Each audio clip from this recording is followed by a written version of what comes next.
moving on to one of our other topics, which is Nissan, right?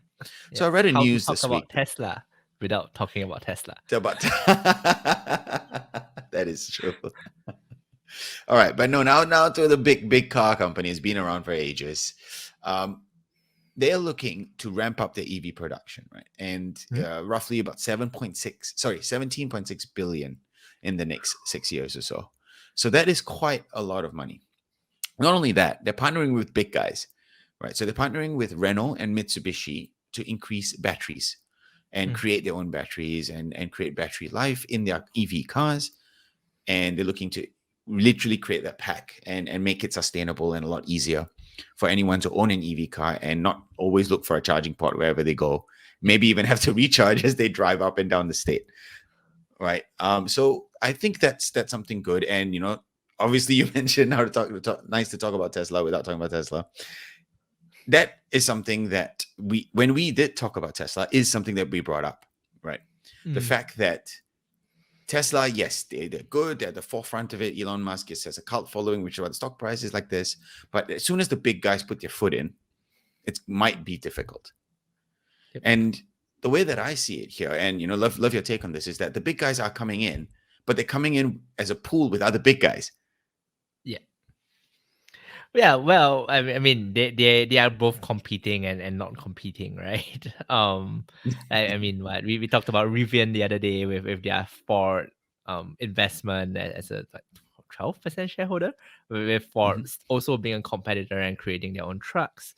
So I mean, yeah, the car manufacturers seem to be partnering with each other only in specific aspects, and I think for Nissan, Renault, and Mitsubishi, it's largely centered around the battery technology, Batteries. right? But of course, each car brand retains their own separate branding, manufacturing lines, and all of that.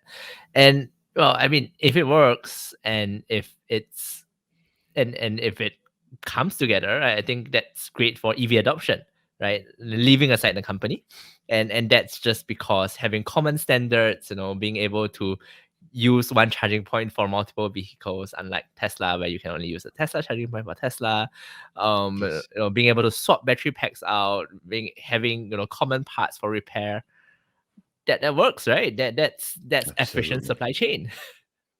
Yes. Yeah, so I think and it's cheaper good for maintenance adoption. costs. So. Yeah, exactly. So, we can't all be Apple. Let's be Androids and, use a proper USB and USB-C standard compared to Lightning. Yes, they do it. Well, they are moving to USB-C. But anyways. Yeah, exactly, right? Common standards win, or common standards should Yes. win. Absolutely. And I think that's one thing I do want to focus on, right? Yeah, we all know, Nissan is building out this EV thing, but the battery space in EVs specifically is quite a good space to be in. And I've been trying to do some research and finding out more about these batteries, who's trying to create them. Has it been, each car company has its own, and it doesn't look like it, right? Which is where I stumbled upon this news. In fact, something like 5 companies in 2020 supplied 87% of the batteries in passenger EVs last year. That's insane, right? Of course, one of them is Panasonic. We have LG, Samsung, basically a lot of the Koreans, but Yeah, actually, they're all Koreans. Something. yeah, Now that we are looking at the list. yeah. All right. Here we are. So, my question here is, yes, we're talking about EVs and, there's a lot of talk about those, but should we be, just like we did last week with NVIDIA or NVIDIA, could we be looking at these battery companies and go, you know what? Let's invest in them. And if EV wins the industry, we all win because they'll be supplying these batteries. Yeah, I think my concern, and this tends to be my concern is, battery tech, at least to my understanding, it's really, really new in that sense, right? A very big drawback of EVs have been the lack, as compared to ICE vehicles, has really been the lack of energy density, which means that the battery pack either needs to take up a lot more space to travel the same distance, or you have a much reduced range, right? And yeah, so these companies are the leaders in the current tech that is serviceable, right? But we are hoping for improvements in range. As you said, Tesla, I think they their current models use Panasonic batteries, but they're trying to create Mhm. and come up with their own, right? Yeah. Tesla went to the Western Australian government and said, "I'll build you a battery within like 90 days," for instance. Mm. And if I don't, Yes. I'll pay for the whole thing myself. It's Yeah. ridiculous. But yeah, not about Tesla. About batteries, right? So these are the leaders. I don't know if they'll be the leaders for the next generation of Mm. vehicles, right? So they could be, but there could be, new technologies coming up with the startups, lots of battery startups, lots of hydrogen Absolutely. cells actually. They're not really batteries in that sense.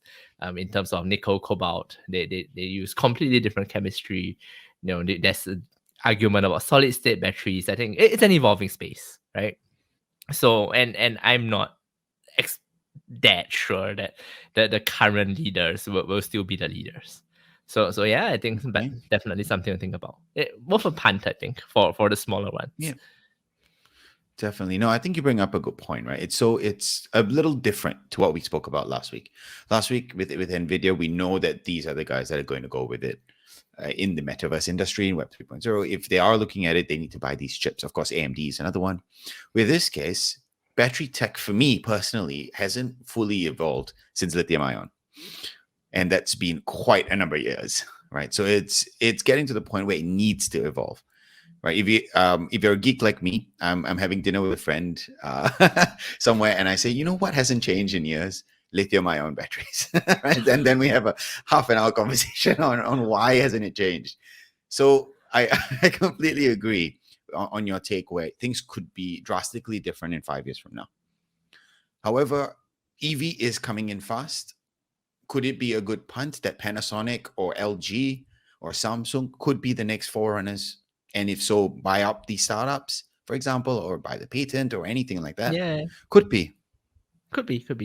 I think it could be. I think another, I guess, risk to me is, we look at LG, we look at, well, not so much Panasonic, we look at SK, Samsung. They are small parts of big conglomerates, right? I don't think they have spun out their energy parts to be, separately listed, right? Unlike China, the Yeah. Koreans like to keep things within one umbrella.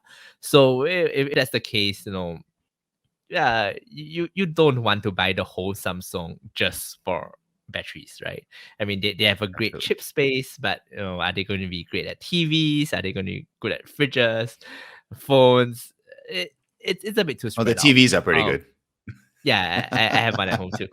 But 5 years time, are they still the leader? It's hardware, it's no margins. They might not want to do it anymore, right? So Mhm. I think that's also a bit of a concern if we are just going to buy the big leaders. I would be very interested actually if there was a battery ETF, right? That's a good So one. we know there will be a winner, right? There will be mass adoption. We want to be agnostic about who it is. We just buy an ETF that focuses on battery tech and hope. If I have a ticker with like BATT or something, and we'll get there. True. Looking at it, LIT, I think is the ETF on it. I Oh, just Googled there, it. There there might is be one. one. Yeah. I think, good for us to, the ticker is LIT. Yep, Cool. lithium All and right, battery tech coconuts. You can check that ETF. out. If you Definitely. think our thesis works. Yeah. Other than that, I think you could be right. Lithium ion hasn't changed for the past few decades. Even though the composition has. I think Mhm. partially that's also because it's the most stable. So if we want to be a step removed, right, we just go buy the miners. You know, the minerals will be required. So Mhm. highly unlikely to change. I don't know enough about chemistry to say that, definitely they won't change. But to me, that there's that certain stickiness. So after the last few decades, if there was going to be a breakthrough, maybe somebody would have done it already. There has to be a reason why it hasn't. So miners could be a decent play for the next few years as well. Yeah, and maybe tell us a bit more what do you mean by that? Like commodities that we should go into? Yeah, well, I think commodities are. I'm terrible at commodities. I don't like them, Right. but I think that there's two ways of thinking about the. The one is fundamentally demand. Sorry, supply and demand, right? So to the extent that more batteries are needed, lithium is needed in all of them, demand for lithium increases. I think the Yep. unfortunate thing for us as investors is that lithium is extremely common.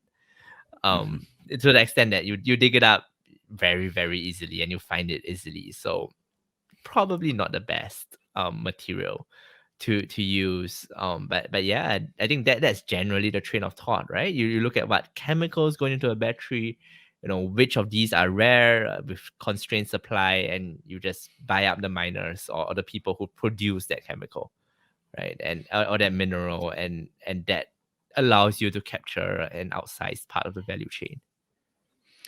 Got it. Yeah, coconuts. I mean, we've got some juicy tips here. Definitely have a look if you're into and looking into battery tech instead of Tesla or instead of Nissan. You could either go for that ETF that we spoke about. And we need to do more research on that ETF. I just found Yeah. it. Yeah. You can buy Or STEM. They're also a battery company in the US, I think. They just STEM. listed Got it. Or yeah, STEM. or Go look at check it out. like Go do a read. I found it really, definitely really interesting. Which is why I nice. punted on them. Yeah, so stem is one, or either that, or you go into the ingredients that you need to make batteries. Lithium could be one, nickel is another. I know, and I know that nickel has been rising actually quite a fair bit, so that could be something that you guys could look into as well.